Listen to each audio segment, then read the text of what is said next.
جب گھر میں بٹوارا ہوتا ہے نا، سونے رسول صلی اللہ علیہ وسلم نے آرزو کی تھی، پیارے رسول نے فرمایا تھا 1450 سال پہلے، حضرت ربی رضی اللہ تعالیٰ عنہ تشریف لائے، یا رسول اللہ میری 2 بہنیں فلاں بھائی کے پاس اتنی جائیداد چلی گئی، دنیا میں کوئی قانون نہیں تھا۔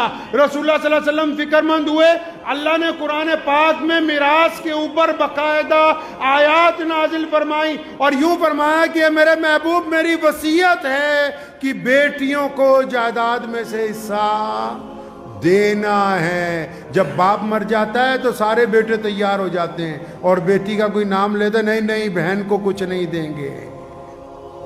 اسلام نے کہا بہن مالدار ہو یا غریب ہو، دونوں صورتوں میں، بہن مالدار ہو یا غریب ہو، دونوں صورتوں میں بیٹی کو، ماں کو اس میں جائیداد میں سے حصہ دینا مسلمانوں کے اوپر فرض قرار دیا۔ اور جن لوگوں نے اپنی بہنوں کا حق مارا ہے وہ جتنی مرضی نمازیں پڑھتے رہیں، جب تک بہن کو حق ادا نہیں کر دیتے ان کو اللہ تبارک و تعالیٰ کی رضا حاصل نہیں ہو سکتی ہے۔ تو جب جائیداد کا بٹوارا کرنے جاتے ہو تو بہنوں کا خیال رکھا کریں، اور یہ جن پراپرٹیوں پر قبضہ کر کے خوش ہوتے ہو یا جن مالک مکانوں کے خلاف اسٹے لے کے خوش ہوتے ہو کہ ہم نے بڑا کمال کر دیا، کمال نہیں کیا۔ زندگی میں ایک چیز کی گارنٹی نہیں ہے، باقی بہت چیزوں کی 100 سال کی گارنٹی ہے۔ یہ عمارت جس نے بنائی اس نے سوچا ہوگا 500 سال چلے گی، لیکن یہ 1000 سال چلے گی، اس کی گارنٹی۔ ابن صفی نے ایک بڑی خوبصورت بات لکھی، اس نے کہا انسان جب پلاننگ کرتا ہے نا تو اس ساری پلاننگ میں ایک چیز بھول جاتا ہے۔ کون سی؟ پلاننگ کرتا ہے کہ شادی کروں گا، بچے ہوں گے، کوٹھی بناؤں گا، فیکٹری بناؤں گا، فلاں جگہ گھومنے جاؤں گا، یہ کپڑے خریدوں گا، فلاں ہوٹل کے اندر جائیں گے، فلاں کار خریدیں گے۔ کہتا ہے ساری پلاننگ تو فٹ ہوتی ہے، بس یہ بھول جاتا ہے کہ اس پلاننگ میں کسی موڑ کے اوپر موت کھڑی ہوئی ہے، جب وہ آ گئی ساری کی ساری پلاننگ ختم ہو جائے گی۔ جن کو پلاٹوں پہ قبضہ کرنے کا شوق ہے، جن کو اپنے بھائیوں کی جائیداد پہ قبضہ کرنے کا شوق ہے، جن کو اپنے رشتہ داروں کی جگہ پہ قبضہ کرنے کا شوق ہے، یا جو پاور میں آ جاتے ہیں کہتے ہیں ہاں یہ فلاں فیکٹری آج سے ہماری ہے، اتنے پیسے لو، چلو نکلو۔ پاور میں آنے کے بعد کہتے ہیں کہ یہ فلاں جگہ ہمیں پسند آ گئی، نکلو۔ حکایت رومی میں لکھا ہے کہ بادشاہ ایک باغ میں گیا، ایک اللہ والوں کا باغ تھا، اس کو بڑا پسند آیا، کہنے لگا کچھ کھلاؤ، تو انہوں نے ایک انار کھلایا بڑا مزیدار، تو دل میں برائی آ گئی کہ یار میں باغ پہ قبضہ نہ کر لوں، میں یہاں کا بادشاہ ہوں۔ تو کہنے لگا یار ایک اور کھلا دو۔ جب دوسرا انار کھایا تو دیکھا بالکل کڑوا ہے، تو انہوں نے پوچھا اس سے کہ یہ پہلے والا میٹھا تھا یہ کڑوا ہے؟ فرمایا پہلے تیری نیت میٹھی تھی، اب تیری نیت کڑوی ہے۔ تو جو لوگ دوسروں کی جائیداد پر قبضہ کرنا چاہتے ہیں اس امید پہ کہ یہ مر جائے، ان کا بٹوارا ہو جائے، ہم قبضہ کر لیں گے، تو نبی علیہ السلام فرماتے ہیں قیامت کے دن اس بندے کے لیے زمین کا طوق بنائیں گے۔ طوق سمجھتے ہیں؟ گلے کے اندر جو ڈالا جاتا ہے، جو پیروں میں بیڑیاں ڈالی جاتی ہیں، گلے میں طوق ڈالا جاتا ہے۔ جس کو جگہ پہ قبضہ کرنے کا شوق ہے، غریبوں کی، مظلوموں کی، جو دھکے سے سودا کرتا پھرتا ہے کہ نہیں میری تو افسری ہے جی، میں حکومت میں ہوں، یہ جگہ لینی ہے ہر حالت میں۔ جن کو شوق ہے غریبوں کی جائیداد پہ قبضہ کرنے کا، جن کو شوق ہے اپنی مرضی پر جائیداد خریدنے کا، یہ بات یاد رکھیں کہ دنیا چند دن کی ہے۔ اللہ تعالیٰ نے ایسا تالا لگایا کائنات میں کہ بندہ اکلا ہی آتا ہے، جب جاتا ہے تو اس خزانے میں سے کچھ لے کے نہیں جا سکتا۔ وہ کہتے ہیں نا جینا دے لئی تو پاپ کمایا کتھے نے تیرے کر دے۔ جس اولاد کے لیے جائیداد اکٹھی کرتا پھرتا ہے، جس بیوی کو آرام پہنچانے کے لیے لوگوں سے ٹھگیاں مارتا ہے، جس جھوٹی حیثیت کو بنانے کے لیے کسی کی جائیداد پہ قبضہ کرتا ہے، نبی علیہ السلام نے فرمایا طوق بنائیں گے، زمین کا طوق، 7 زمینوں کا طوق اتنا وزنی ہوگا کہ جب گردن میں پہنایا جائے گا گردن ٹوٹ جائے گی۔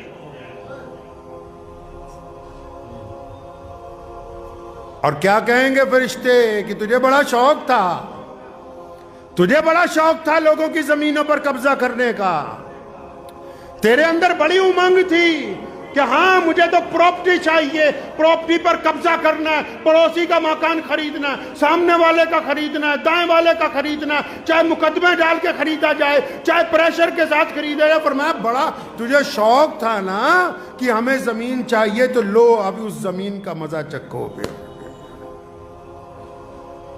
میرے والد صاحب شیر اسلام مولانا حبیب الرحمن لدھیانوی رحمۃ اللہ علیہ اکثر ایک بات کہا کرتے تھے، کوئی آ جاتا کرایہ دار، شروع میں بہت مسلمانوں نے مکان کرائے پہ یہاں لیے ہوں گے جو مائیگریٹ ہوئے، تو کسی نے آ جانا، لوگ اپنی قوم کے حساب سے جواب دیتے ہیں، لیکن محمد رسول اللہ کی سنت کیا ہے؟ اللہ اور اس کے رسول کے مطابق جواب دو۔ جو اس لیے فیصلہ اپنے حق میں کرنا چاہتا ہے کہ یہ مسلمان ہے میں مسلمان ہوں، یا یہ ہندو ہے میں ہندو ہوں، یہ سکھ ہے میں سکھ ہوں، یہ دلت ہے میں دلت ہوں، یہ جینی ہے میں، اس لیے فیصلہ اپنے بندے کے حق میں کرنا چاہتا ہے کہ ہم مذہب ہیں تو پھر وہ مذہبی نہیں ہے۔ تو مجھے یاد ہے والد صاحب رحمۃ اللہ علیہ کے پاس بہت سارے لوگ آتے تھے کرایہ دار کہ مولانا صاحب ہم فلاں جگہ اتنے سال سے کرایہ دار ہیں، اب مالک مکان کہتا ہے خالی کر دو۔ اب وہ کس امید کے ساتھ آتے تھے کہ شاہ امام صاحب کو ملنے جا رہے ہیں، یہ تو مسلمانوں کے ہمدرد ہیں، یہ کہیں گے کیسے خالی کر دو بھائی، اسٹے لے لو، کمشنر کو کہتے ہیں، یہ کیسے ہو سکتا ہے تمہارا مکان خالی ہونے دیں۔ میں نے اپنے والد مرحوم کو بذات خود دیکھا، جس نے کبھی آ کے یہ بات کہی۔ آج دنیا میں ایسے ہزاروں کرایہ دار ہیں جن کے مالک مکانوں نے ان کو اس دور میں دکان مکان دیے جب وہ کچھ بھی نہیں تھے، جب ان کے پاس کھانے کے لیے روٹی نہیں تھی۔ آج کروڑوں پتی بھی ہو گئے، پھر بھی مالک مکان کی جگہ دبا کے بیٹھے ہوئے ہیں۔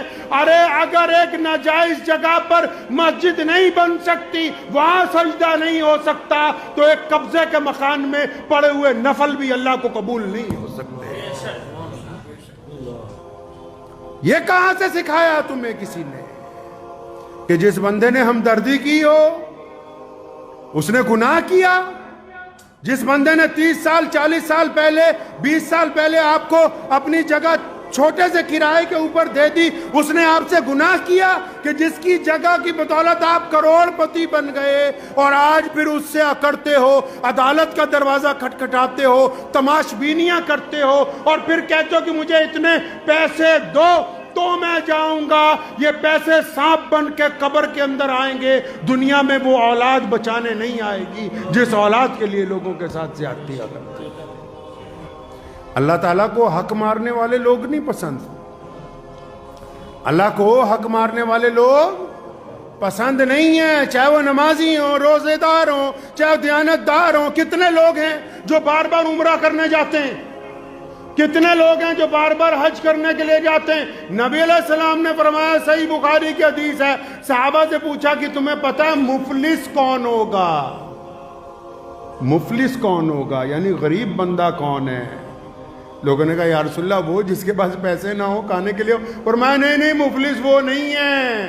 سنو نبی علیہ السلام کس کو مفلس کہتے ہیں؟ فرمایا مفلس وہ ہے جو قیامت والے دن روز محشر میں پیش ہوگا، جس کے نامہ اعمال میں کئی سو حج لکھے ہوں گے، کئی سو عمرے لکھے ہوں گے، جس کے نامہ اعمال میں روزے بھی ہوں گے، زکوٰۃ بھی ہوگی، صدقات بھی ہوں گے، نمازیں بھی ہوں گی، مسجدوں کی تعمیر بھی ہوگی، مدرسوں میں حصہ داری بھی ہوگی۔ فرمایا لیکن جب یہ پیش ہوگا نا، دوسری طرف سے سارے مظلوم اٹھ کے کھڑے ہو جائیں گے۔ جب یہ پیش ہوگا تو دوسری طرف سے مظلوم، کون مظلوم؟ گھر کے نوکر جن کا حق مارا گیا، مزدور جن کا حق مارا گیا، پڑوسی جن کی جگہ پر ناجائز قبضہ کیا گیا، وہ لوگ جن کو ناجائز گالی دی گئی، جن کی سر بازار بیزتی کی گئی۔ فرمایا وہ سارے اٹھ کے کھڑے ہو جائیں گے کہ یا اللہ یہ بندہ تو ہمارا مجرم ہے۔ دنیا میں ہم کمزور تھے، بول نہیں سکتے تھے،